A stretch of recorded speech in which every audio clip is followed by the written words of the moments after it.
Hello friends, मैं हूं doctor Abdul मुबीन ए Mundewadi Ayurvedic clinic से। और आज के इस वीडियो में हम बात करेंगे Ayurvedic herbal treatment joint disease का, यानी जो संधि के जो या जोड़ों के जो बीमारी रहती हैं उसमें आयुर्वेदिक हर्बल ट्रीटमेंट। अभी जो जोड़ों की बीमारी रहते हैं ये दो कैटेगरीज की होती हैं, एक तो जिसमें इन्फ्लेमेशन होता है और दूसरा जिसमें डीजेनरेशन होता है। अक्सर क्लिनिकल प्रैक्टिस में दोनों का एक मिक्स होता है। अभी जो आमतौर पे जॉइंट डिसऑर्डर्स हमको देखने में मिलते हैं, ये 5 कैटेगरीज है इसके। पहली कैटेगरी है सबसे जो कॉमन जो है वो ऑस्टियोआर्थराइटिस है, जिसको वेयर एंड टेयर आर्थराइटिस बोलते हैं। इसके अंदर जो ज़्यादा करके नीज घुटनों का जो ऑस्टियोआर्थराइटिस है ये बहुत कॉमन है। इसके अंदर अक्सर जॉइंट कार्टिलेज जो है वो डीजेनरेट होता है और इसके कॉजेज हैं इन्हें मार लगना या ओवर यूज़ करना या मोटापा होना या फिर फैमिली में इस बीमारी की टेंडेंसी होना। ये अक्सर ये बीमारी बढ़ती जाती है और कंजर्वेटिव ट्रीटमेंट करने से भी ये जो बढ़ना है इसका ही रुकता नहीं। सेकेंड कैटेगरी जॉइंट डिसऑर्डर्स की है, जिसको रूमेटॉइड आर्थराइटिस या संधिवात बोलते हैं। ये एक ऑटोइम्यून डिसऑर्डर है और इसके अंदर इन्फ्लेमेशन होता है, दर्द होता है, स्वेलिंग होती है इस छोटे जोड़ों में। इसमें एंटी इन्फ्लेमेटरी ड्रग्स, स्टीरॉइड्स और इम्यून सप्रेसेंट्स इस्तेमाल किए जाते हैं और उसको कंट्रोल कर सकते हैं लेकिन क्योर नहीं कर सकते हैं। अभी थर्ड कैटेगरी है जिसको स्पॉन्डिलो आर्थ्रोपैथीज बोलते हैं। इसके अंदर अलग अलग टाइप की बीमारियां हैं, जिसमें एंक्लोजिंग स्पॉन्डिलाइटिस है, सोरियाटिक आर्थराइटिस है, इन्फ्लेमेटरी बाउल डिजीज से रिलेटेड आर्थराइटिस है और रिएक्टिव आर्थराइटिस जिसको राइटर सिंड्रोम भी बोलते हैं। अब ये जो है ज़्यादा करके इसके अंदर स्पाइन इन्वॉल्व होता है, लेकिन कभी कभी कुछ पेशेंट्स में लार्ज जॉइंट्स भी इन्वॉल्व हो सकते हैं। यहाँ पर भी सिम्टोमेटिक ट्रीटमेंट भी किया जाता है। जो फोर्थ कैटेगरी है ये मेटाबॉलिक डिसऑर्डर्स है, जैसे गाउट, जिसके अंदर हाई यूरिक एसिड जो है ये अलग अलग जोड़ों में खास करके जो बिग टो है उसके अंदर डिपॉजिट होते हैं। इसको भी ड्रग्स से और डाइट कंट्रोल से ट्रीट किया जाता है। आखिरी जो कैटेगरी है जॉइंट डिसऑर्डर्स का, ये जिसको बर्साइटिस बोलते हैं।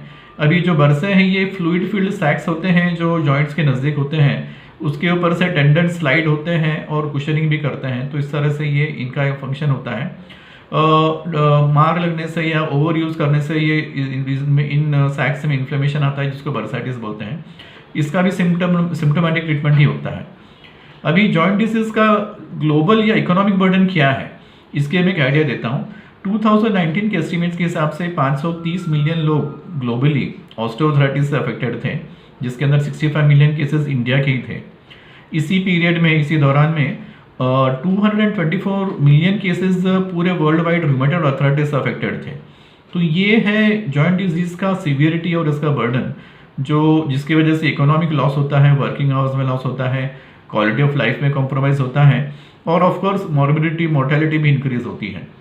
अभी इसके अलावा हम देखते हैं कि कई घरों में खास सीनियर सिटीजन्स और मिडिल एजेड लोग घर में बैठे रहते हैं, कुछ यंग लोग भी रहते हैं जो घर से बाहर निकल नहीं सकते या फिर उनके एक्टिविटीज़ बहुत लिमिटेड होते हैं क्योंकि उनको जॉइंट डिजीज रहती है।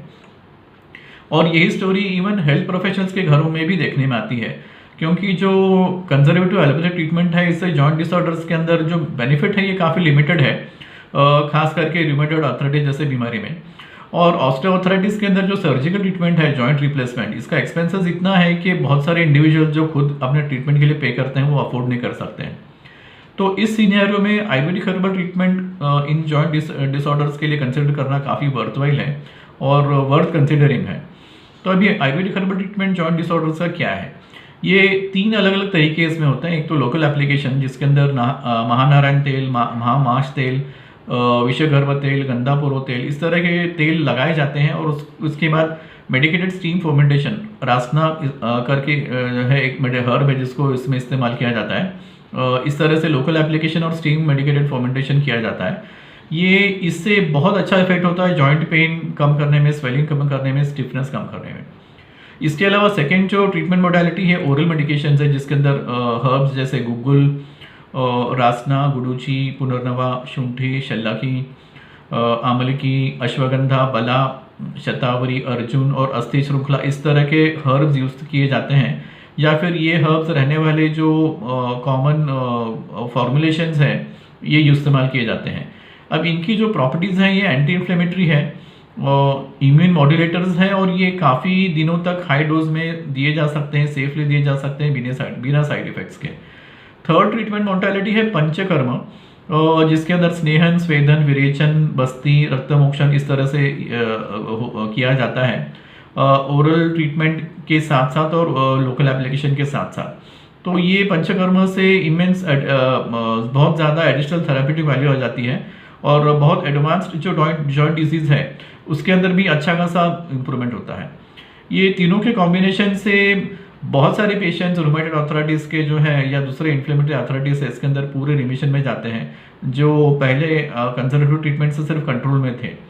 साथ ही साथ ऑर्थराइटिस के पेशेंट्स में जॉइंट जो कार्टिलेज है वो पूरा हील होके जॉइंट रिप्लेसमेंट की ज़रूरत पड़ती नहीं ऐसे पेशेंट्स को। तो इस तरह से आयुर्वेदिक हर्बल ट्रीटमेंट जो है ये सभी टाइप के जोड़ों में अच्छा खासा इंप्रूवमेंट आता है। बहुत सारे पेशेंट्स पूरी तरह से रिमिशन में जाते हैं, पूरी तरह से क्योर होते हैं।